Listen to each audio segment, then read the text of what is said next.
من الشيطان الرجيم بسم الله الرحمن الرحيم هو الذي يريكم البرق خوفا وطمعا وينشئ السحاب الثقال ويسبح الرعد بحمده والملائكة من خيفته ويرسل الصواعق فيصيب بها من يشاء وهم يجادلون في الله وهو شديد المحال صدق الله العظيم۔ کل کی تفسیر میں ہم نے اللہ کے خفیہ اور پوشیدہ مضبوط نظام کے بارے میں سنا کہ اللہ تبارک و تعالیٰ نے انسانوں کی حفاظت کے لیے، دنیاوی مصیبتوں سے بھی بچانے کے لیے اور دینی مصیبتوں گناہوں سے بھی بچانے کے لیے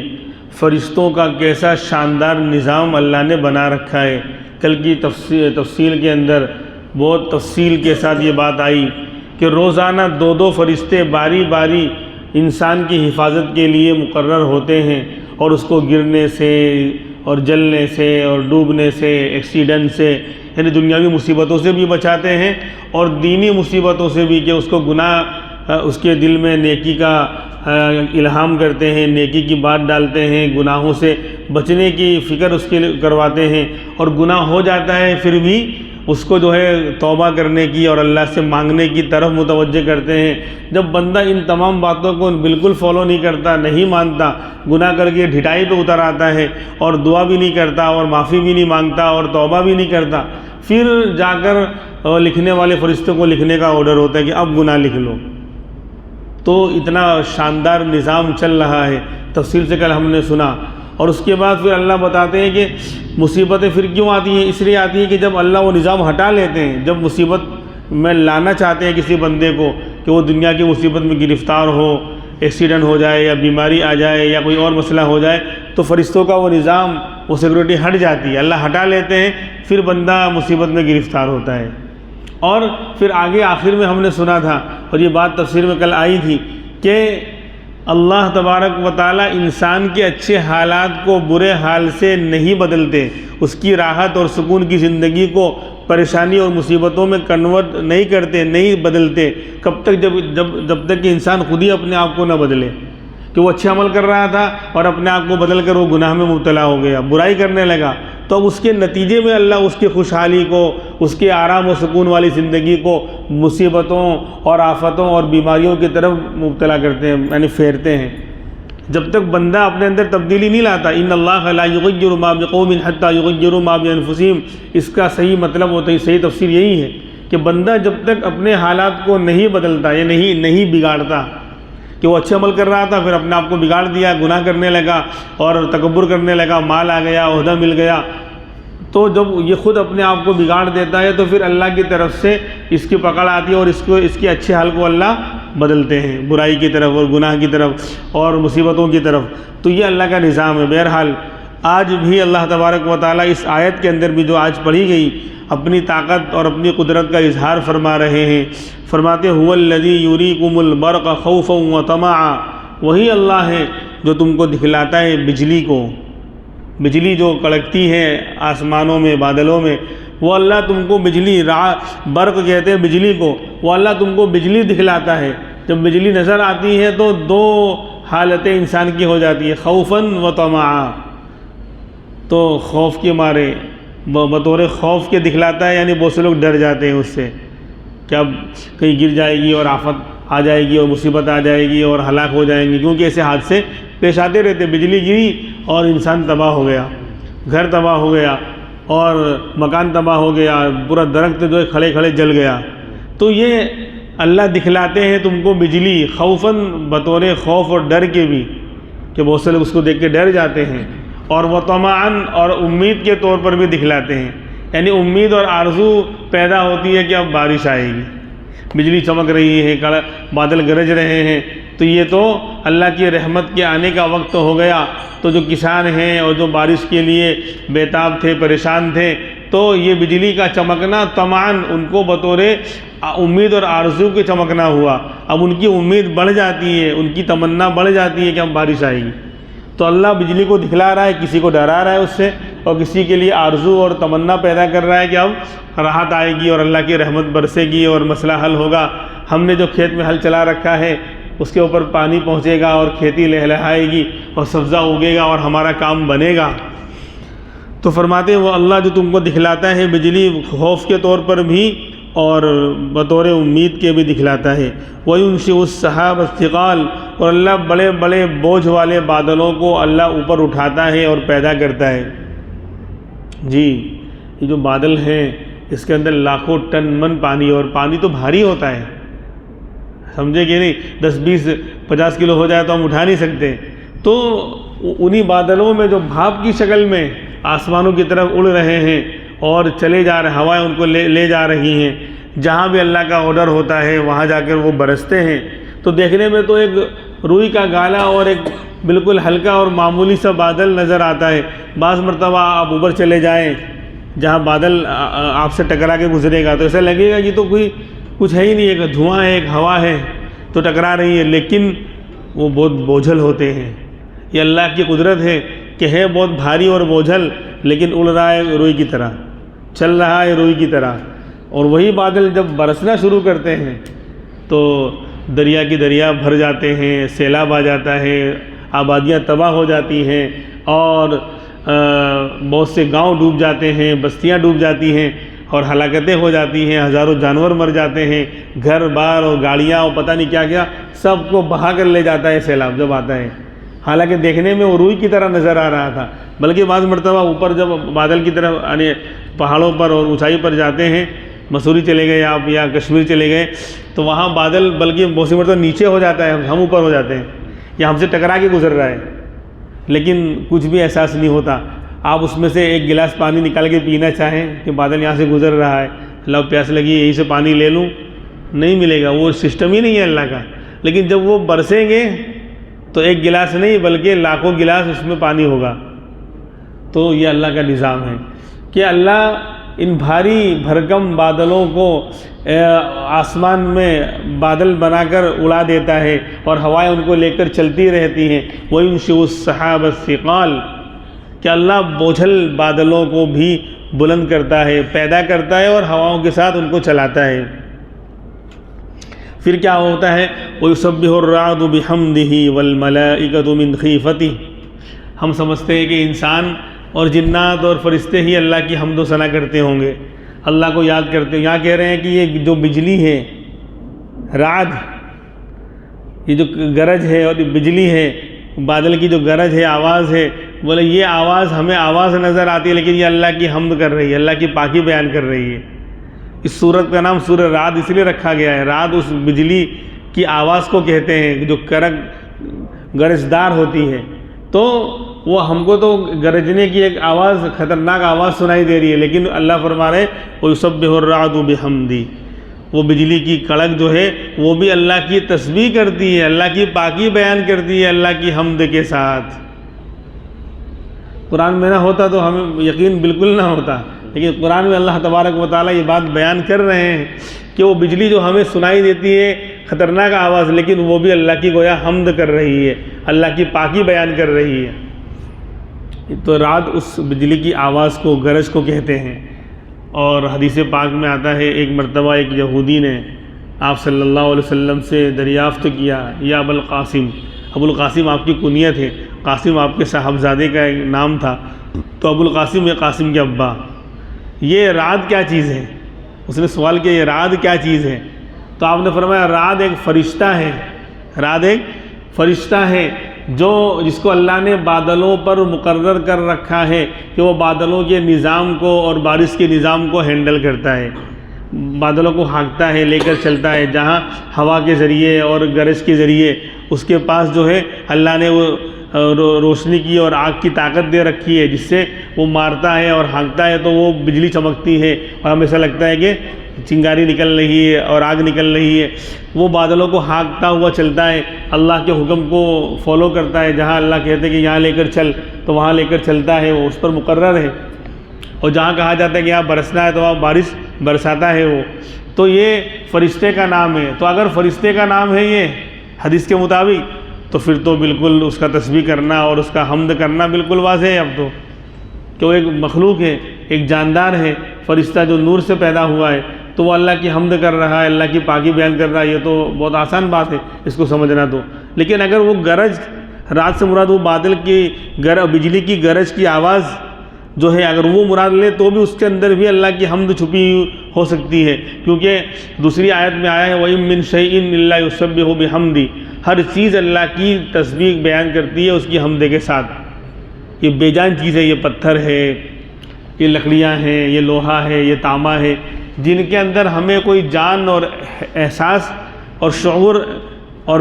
کیا زندگی کا کوئی شعور اور احساس نہیں ہوتا، ان کے اندر بھی اللہ نے جان رکھی ہے ان کے اعتبار سے۔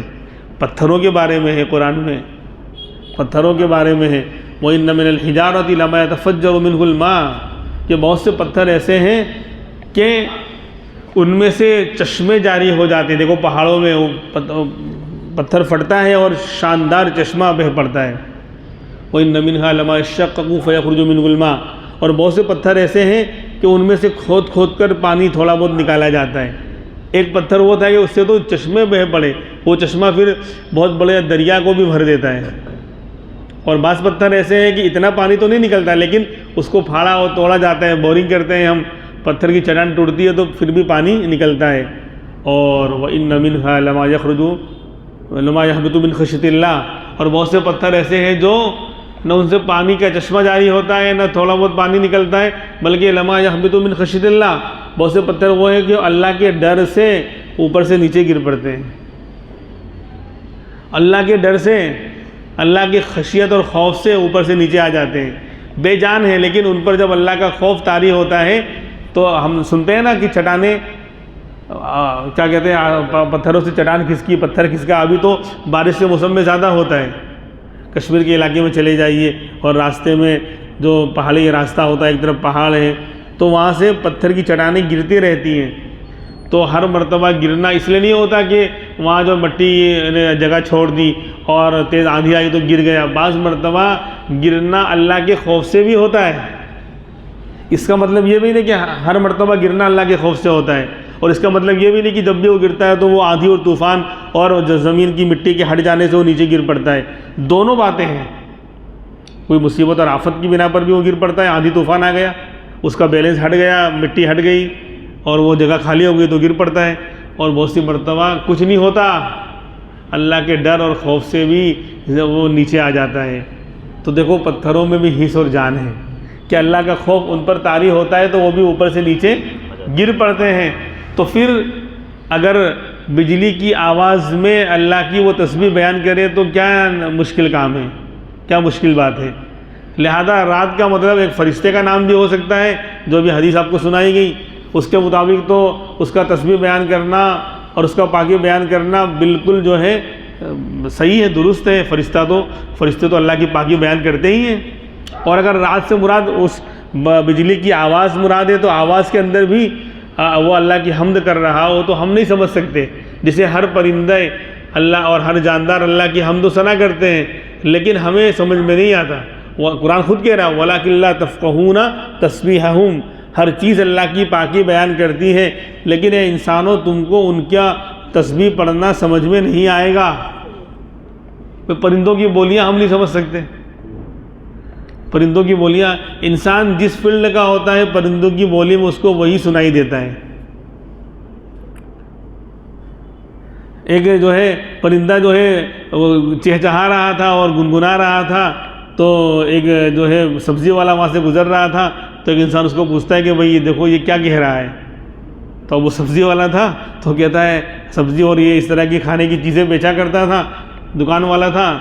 تو جیسے گاؤں میں یعنی کرانے کی دکان بھی ہوتی ہے، سبزی بھی وہیں بکتی ہے، تو اس طرح کی دکان والا تھا تو کہنے لگا آلو نمک ادرک، آلو نمک ادرک، یہ بول رہا ہے۔ پھر ایک پہلوان صاحب کا وہاں سے گزر ہوا تو اس کو بھی روک کے پوچھا کہ پہلوان صاحب یہ پرندہ کیا بول رہا ہے؟ کہا ڈنڈ بیٹھک کثرت، ڈنڈ بیٹھک کثرت، وہ کہہ رہا تھا آلو نمک ادرک، آلو نمک ادرک۔ پھر ایک اللہ والے کا وہاں سے گزر ہوا، ان کو پوچھا کہ حضرت یہ کیا کہہ رہا ہے؟ وہ کہہ رہا ہے کہ یہ نہ تو آلو نمک ادرک کہہ رہا ہے نہ ڈنڈ بیٹھک کثرت کہہ رہا ہے، بلکہ کہہ رہا ہے سبحان تیری قدرت، سبحان تیری قدرت، یعنی اللہ کی پاکی بیان کر رہا ہے، اللہ تیری قدرت بڑی پاک ہے ہر عیب سے۔ تو ایسا ہے، تو اس لیے اس میں کوئی تعجب کی بات نہیں کہ وہ رعد اس کی آواز کے اندر اللہ کی پاکی اور تسبیح ہو. ہمیں تو دھم دھام زوردار خطرناک آواز سنائی دیتی ہے، لیکن اس میں اللہ کی وہ تسبیح کر رہی ہو تو یہ کوئی مشکل بات نہیں ہو سکتی، یہ بالکل ممکن ہے. اور اگر فرشتہ مراد لیتے تب تو بالکل ایزی ہے. تو فرمایا کہ اور رعد فرشتہ بھی اللہ کی حمد کے ساتھ اس کی تسبیح بیان کرتا ہے. والملائکۃ اور دوسرے فرشتے بھی من خیفتی اس کے خوف اور ڈر سے، ڈر کے مارے اللہ کا رعب اور اللہ کی ہیبت جب ان پر طاری ہو جاتی ہے اور اللہ کا جلال جب ان پر چھا جاتا ہے تو پھر یہ لوگ اللہ کی حمد و ثنا کرنے لگ جاتے ہیں، اللہ کی بڑائی اور عظمت کے گیت گانے لگ جاتے ہیں. حالانکہ فرشتے اتنی زبردست مخلوق ہیں لیکن وہ بھی کانپتے ہیں اللہ کے ڈر سے، اللہ کے رعب سے. تو والملائکۃ من خیفتی دوسرے فرشتے بھی اللہ کے خوف سے اللہ کی حمد و ثنا کرنے لگ جاتے ہیں. فرماتے ہیں وَيُرْسِلُ الصَّوَاعِقَ پھر اللہ بجلیوں کو بھیجتا ہے، بڑی بڑی بجلیوں کو بھیجتا ہے. فَيُصِيبُ بِهَا مَن يَشَاءُ اور اس کو پہنچاتا ہے، اس کے ذریعے مصیبت میں ڈالتا ہے جس کو چاہتا ہے، جس پہ چاہتا ہے بجلی گرا دیتا ہے. چنانچہ اس کے تحت ایک واقعہ لکھا کہ اللہ کے رسول صلی اللہ علیہ وسلم نے ایک صحابی کو زمانے جاہلیت کے ایک بہت بڑے کافر اور مشرک کے پاس دین کی دعوت اور توحید کی دعوت دینے کے لیے بھیجا. وہ صحابی تشریف لے گئے، وہ بہت پرانا اور بہت بڑا گرو گھنٹال تھا کفر و شرک کا. جب انہوں نے دعوت پیش کی کہ اللہ پر ایمان لے آؤ تو اس نے سوال کیا کہ آپ کا اللہ لوہے کا ہے کہ تانبے کا ہے کہ سونے کا ہے کہ چاندی کا ہے، کیسا ہے؟ ظاہر سی بات ہے کہ آج اللہ کا تصور ہی لوگ نہیں سمجھ سکتے. اللہ کے بارے میں تو اس لیس کمثلہ شیء اس کے جیسا کوئی ہے ہی نہیں کہ اس کا ایگزامپل دیا جائے، اس کی مثال دی جاوے. تو دل میں تو آتا ہے سمجھ میں نہیں آتا. شاعر نے کہا تو دل میں تو آتا ہے سمجھ میں نہیں آتا، میں جان گیا تیری پہچان یہی ہے. اللہ کے بارے میں جو دل میں آوے سمجھ میں نہ آوے بھائیو دوستو بزرگ اس کو رب کہا جاوے. تو دل میں تو آتا ہے سمجھ میں نہیں آتا، میں جان گیا تیری پہچان یہی ہے. یعنی رب کس کو کہتے ہیں؟ جو دل میں تو آوے، کیونکہ دل اللہ کا گھر ہے. جو دل میں تو آوے لیکن سمجھ میں نہ آوے اسی کو رب کہا جاوے. تو وہ تو ورا الورا ہے، اس کی جیسا کوئی ہے ہی نہیں، تو اس کو مثال سے ہم کیسے سمجھا سکتے ہیں؟ اللہ کو ہم جانیں گے اور اس کی خوبیوں کے ذریعے، اس کے کمالات کے ذریعے. جسے انسان دنیا میں جو صحیح سسٹم ہے انسان کو پہچاننے کا وہ اس کی خوبیاں ہیں. جو واقعی صحیح ترازو صحیح ضابطہ ہے دنیا میں کسی انسان کو پہچاننے کا اس کی خوبیاں ہیں. جو اچھی خوبیوں والا ہے، اچھے کریکٹر والا ہے، اچھے اخلاق والا ہے تو کہیں گے بھئی یہ اچھا ہے اور با کمال آدمی ہے، با اخلاق آدمی ہے. اور جس کے اندر کریکٹر لیس ہے، وہ کوئی اخلاق نہیں، کوئی کردار نہیں، کوئی خوبیاں نہیں، تو کہیں گے بھئی یہ بیکار آدمی ہے. تو ایسے ہی اللہ کی ذات کو تو ہم دیکھ سکتے ہیں، نہ دیکھنا دنیا میں ممکن ہے. لہذا اللہ کو پہچانا جائے گا اللہ کے کمالات اور خوبیوں کے ذریعے. خیر، تو اب وہ غیروں میں تو یہ تصور ہی نہیں ہے، وہ تو خدا کو خود بناتے ہیں. کوئی پتھر کا بنا رہا ہے، کوئی لوہے کا بنا رہا ہے، کوئی تانبے کا بنا رہا ہے، خود ہی بنا رہا ہے. جو ذات کہ بننے میں انسانوں کی محتاج ہو وہ انسانوں کی مدد کیسے کرے گی؟ وہ خود اپنے پیدا ہونے میں انسان پر ڈیپینڈ رکھتا ہے، انسان کا محتاج ہے، تو وہ انسان کی محتاجگی کیسے دور کر سکتا ہے؟ خیر، تو اس نے یہی سوال کیا کہ تمہارا اللہ لوہے کا ہے کہ تانبے کا ہے کہ سونے کا ہے کہ چاندی کا ہے؟ تو انہوں نے کہا کہ بھئی میں اللہ کے رسول سے پوچھ کر آؤں گا. واپس آ گئے. پھر کہا آگے سنایا کہ اس طرح کا معاملہ ہوگا کہ جاؤ پھر سمجھاؤ، جاؤ پھر سمجھاؤ. پھر جا کے سمجھایا اچھی طرح اور اچھے انداز سے سمجھایا. پھر اس کو جس کو ماننا نہیں ہے تو ہی نہ چاہے تو باتیں ہزار ہیں، تو چاہ لے تو تیرا کام آسان ہے. یہ ہوتا ہے کہ جس کو ماننا نہیں ہے ہزار دلیلیں بیکار ہیں، اور جس کو ماننا ہے ایک دلیل کافی ہے، ایک بات ایک مثال اس کے لیے کافی ہو جاتی ہے. تو انہوں نے سمجھایا اچھے انداز میں، پہلے سے زیادہ اچھے انداز میں. لیکن پھر اس نے وہی سوال کیا، ماننا نہیں تھا کہ تمہارا اللہ لوہے کا ہے کہ تانبے کا ہے کہ سونے کا ہے کہ چاندی کا ہے. پھر یہ چلے آئے، پھر کارگزاری سنائی، پھر کہا کہ جاؤ پھر سمجھاؤ اور اچھے انداز سے، دوسرے انداز سے سمجھاؤ. پھر اور بہت اچھے انداز سے سمجھایا، اس کو ماننا تھا ہی نہیں. پھر اس نے سوال کیا کہ اللہ لوہے کا ہے کہ تانبے کا ہے کہ سونے کا ہے کہ چاندی کا ہے. تو پھر کہا کہ اب جا کر دیکھو کہ اللہ کا نے اس کے ساتھ معاملہ کیا کیا ہے. جب جا کر دیکھا تو بجلی آئی اور کڑکی اور گری اس کے سر پر، اس کی کھوپڑی اڑا کر لے گئی اور وہیں پر دھڑام سے ڈھیر ہو گیا۔ تو یہ ہے اللہ کی پکڑ کہ اللہ کے بارے میں پوچھ رہا ہے کہ تانبے کا ہے، لوہے کا، اس کی ایک ادنا سی جھلک اللہ نے دکھا دی اور اوقات اس کو سمجھ میں آ گئی۔ تو اس لیے اللہ کی ذات کو کوئی نہ دیکھ سکتا ہے نہ سمجھ سکتا ہے۔ اللہ کی خوبیوں سے ہم اللہ کو اللہ رحمان ہے، اللہ رحیم ہے، اللہ جو ستار ہیں، ہمارے گناہوں پر پردہ ڈالنے والے ہیں، اللہ بڑے حنان، بڑے نرم مزاج ہیں، اللہ غفار ہیں، گناہوں کو بہت مٹانے والے ہیں۔ یہ جو اللہ کی خوبیاں ہیں،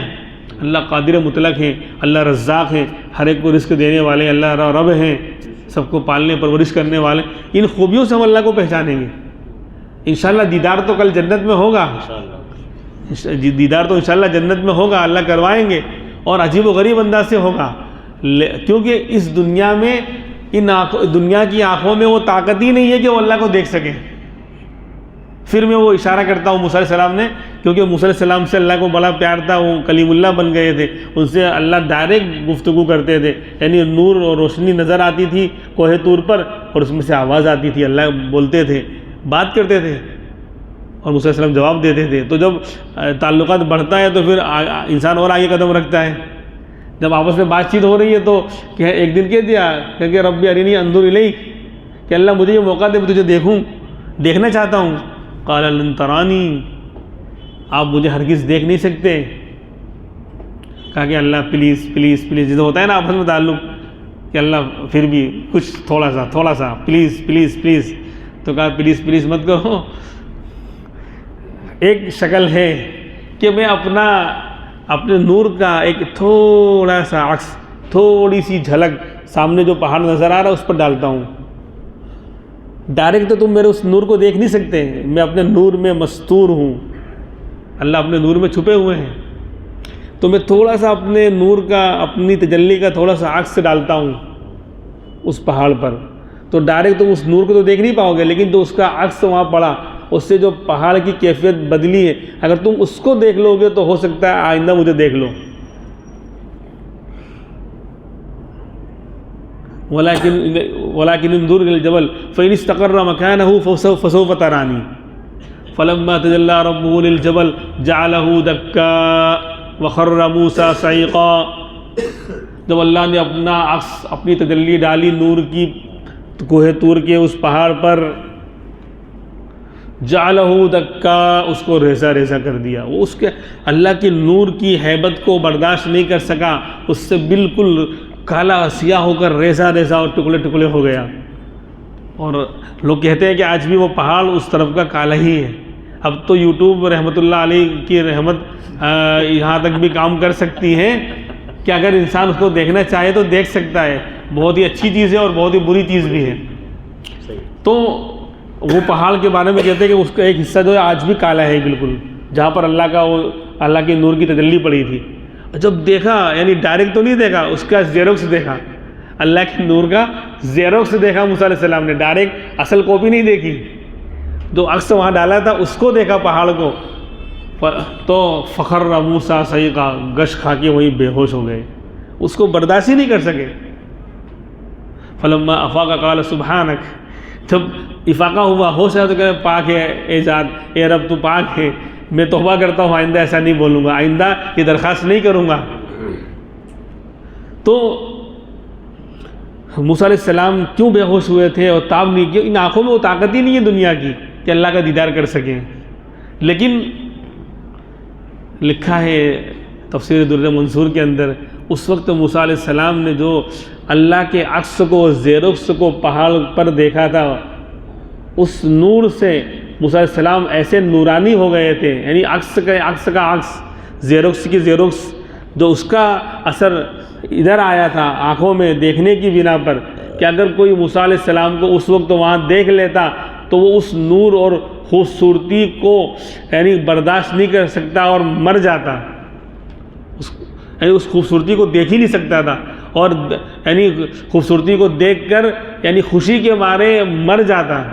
لیکن کوئی تھا ہی نہیں اس وقت وہاں پر۔ یعنی جب اللہ کی زیروکس کو دیکھنے کا یہ حال ہے، تو کل جنت میں جب ڈائریکٹ بندہ اللہ کا دیدار کرے گا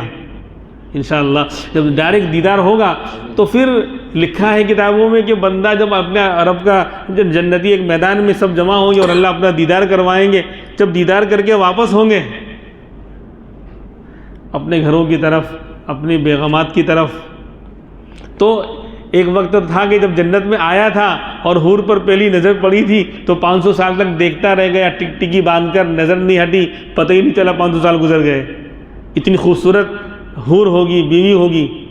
لیکن اب الٹا منظر ہو جائے گا، جب وہاں سے اللہ کا دیدار کر کے آ رہے ہیں، ان آنکھوں میں جو اللہ کے نور کو دیکھا ہے، تو یہ چہرہ اس بندے کا، اس جنتی کا اتنا خوبصورت، اتنا حسین ہو جائے گا، جب یہ گھر کو واپس ہوگا تو ان کی حور ان کو دیکھ کر چکنا چور ہو جائے گی،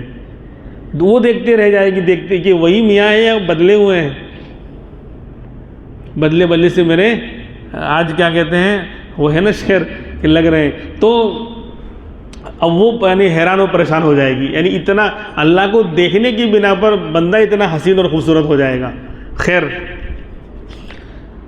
تو یہاں پر جو ہے فرمایا کہ اللہ بھیجتا، تو اللہ نے اس کو جو ہے ختم کر دیا اس کافر کو، تو اللہ بھیجتا ہے ان بجلیوں کو اور اس کو گراتا ہے جس پر اللہ چاہتا ہے،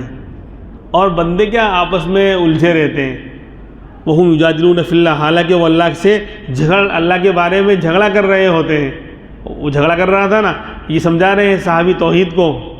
کہ اللہ ایسے ہیں، اللہ ایسے وغیرہ، نہیں تمہارا اللہ لوہے کا کہ تانبے کا کہ سونے کا کہ چاندی کا ہے۔ جیسے ایمان والوں کی پہچان الگ ہے، اور جو نان مسلم ہیں وہ تو ہر ایک جتنے کنگر اتنے شنکر، پتہ نہیں کتنے کروڑ خداؤں کو مانتے ہیں۔ تو یہ تو بندے آپس میں لڑ رہے ہوتے ہیں اللہ کے بارے میں، اور یہاں بجلی آئی اور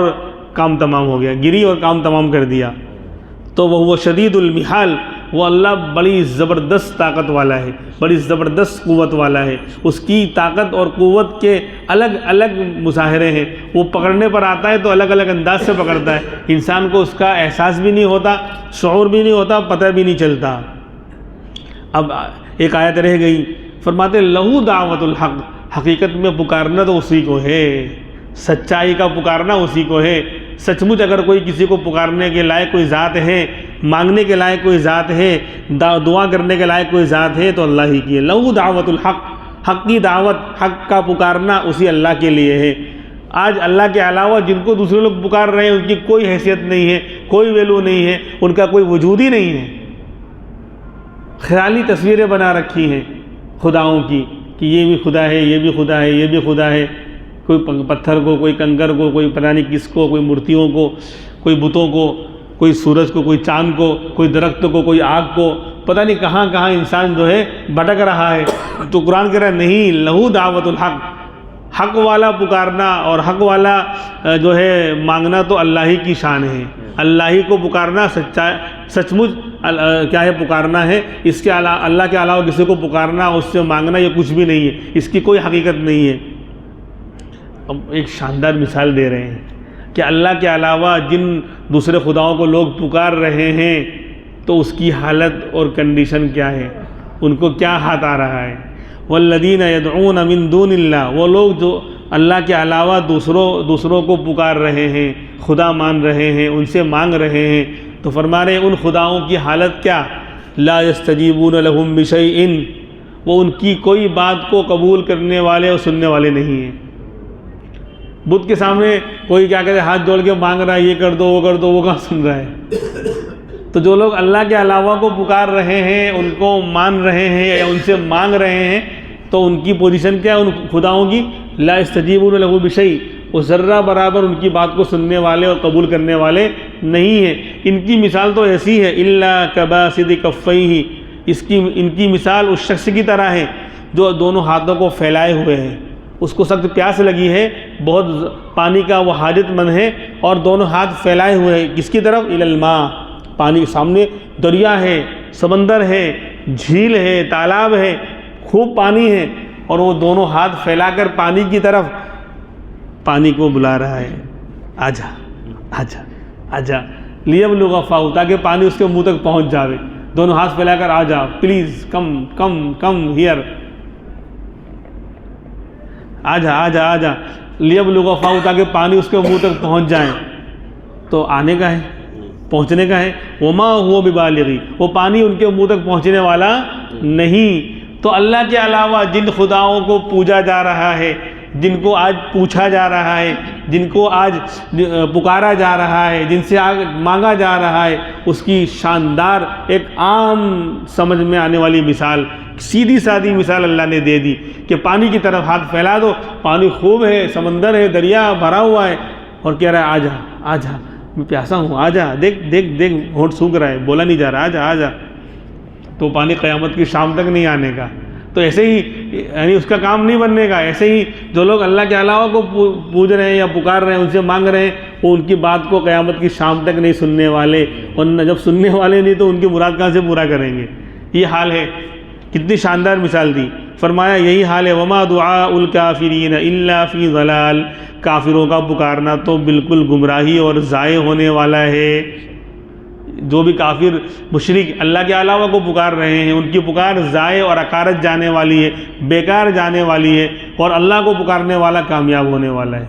تو اللہ کو پکار، کوئی بھی حالات آ جائیں، کوئی بھی مصیبت آ جائے، کوئی بھی مسئلہ کھڑا ہو، تو اللہ کے سامنے آئیں، اللہ سے مانگیں، اللہ 2 رکعت نماز پڑھ کر یا ذکر کر کے یا صدقہ خیرات کر کے کوئی بھی نیک عمل کر کے اللہ سے مانگا جاوے تو اللہ ضرور باتوں کو قبول کرے گا، مرادیں پوری کرے گا، باقی اس کے علاوہ کوئی نہیں ہے۔ اللہ تبارک و تعالی ہمیں اللہ کی ذات پر یقین کامل رکھنے کی توفیق عطا فرمائے۔ قدرت کی نشانیاں ہم سنتے رہے ہیں کہ اللہ کی ذات کو صحیح معنی میں پہچاننے، سمجھنے اور اللہ کی بات پر عمل کرنے کی اللہ ہمیں توفیق عطا فرمائے۔ باقی باتیں انشاءاللہ آئندہ ہفتے ہوں گی۔ سبحان اللہ و بحمدہ۔